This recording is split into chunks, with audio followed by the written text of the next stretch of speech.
We currently have a gravel pullout that we use, and at Jacobs Corner we pull into the intersection where we stop. In the past there was interest in a bus pullout at those locations, so we're still working with WashDOT to see if that's an item of interest.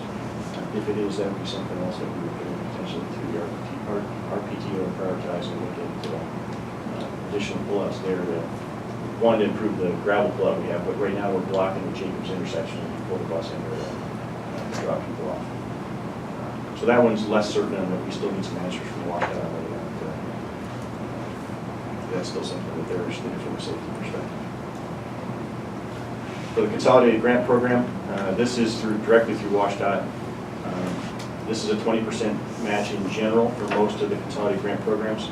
There's a couple of differences. You're going to hear some repeats here. The parts washer is something that we can apply both through the STTV grant or through the Consolidated Grant. And obviously if we get it through STTV, then we can have a better match. So we'll apply them both. If we don't pick it up in there, then we can pick it up in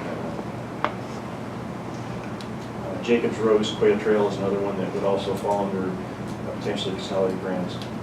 And then longer term, we're looking at the first in our TEP, the first of our heavy duty bus replacements was 2020.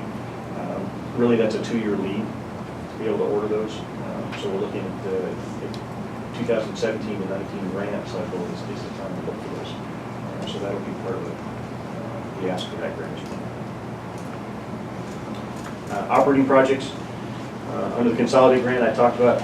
So normally it's a 50-50 split for operations or operating projects.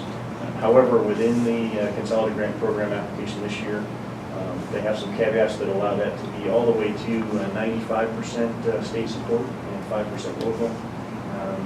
There is a 15% for returning projects, so we got to work through a little bit of details, but that may be an opportunity for us to look at the tri-counties and potentially being able to support those with 15% match locally versus the 1% that we have right now.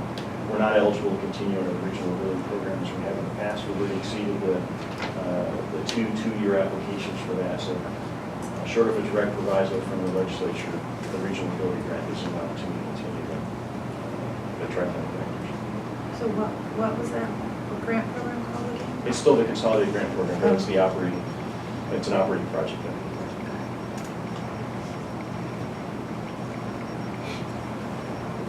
Regional mobility grant.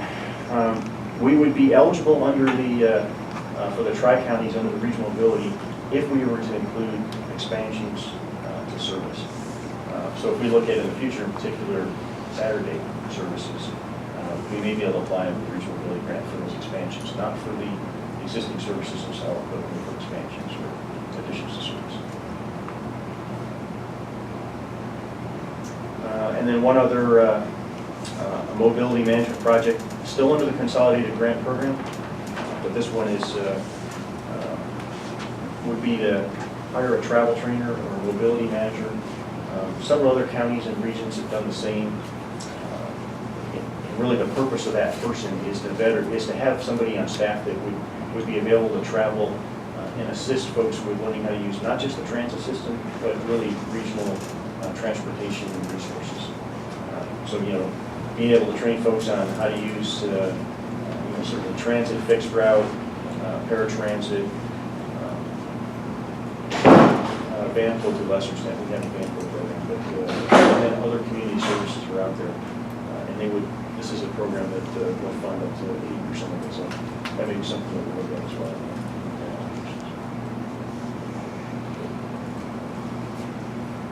Question here for you. When you apply for the grants for doing this regional grant program expansion, that type of stuff that you're talking about, does that require you to put on more people? The short answer is it depends. In this case, if we're going to talk about expanding Saturday service, that would be a much larger scale than just the tri-counties. In all likelihood, yes, that would involve more operators to be able to support 6 days operations instead of able to manage folks within the constraints that we have, 40 hours, et cetera, not putting people on overtime. So giving them 2 days off a week. So the short answer is yes. Directly for these grants, we won't know the answer to that until we kind of get some feedback from the rest of the surveys that we're talking about on what's the scope of cost for salary service that would have to do Because I've looked at 80%, looks good up front. The backside is, it may be pretty expensive,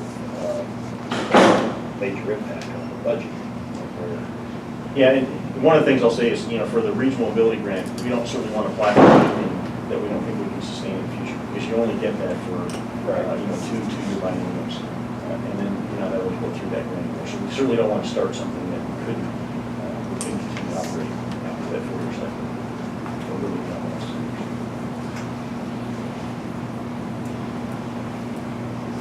Is that it? That's the synopsis of what we're looking at for grant opportunities this fall. So. Any further questions from the board? Hearing none.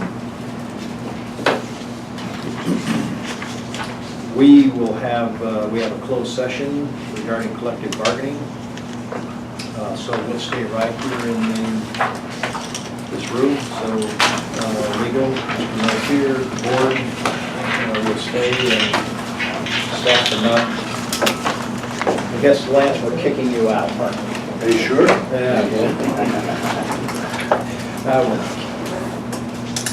So we're going to move into the closed session for right now. There'll be no action afterwards. And there will be no action. We will come back before we adjourn. I did like the vote to call it there's an answer, it's not training.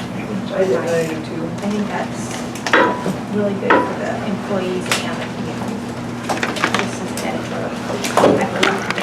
And if you're all leaving, not coming back for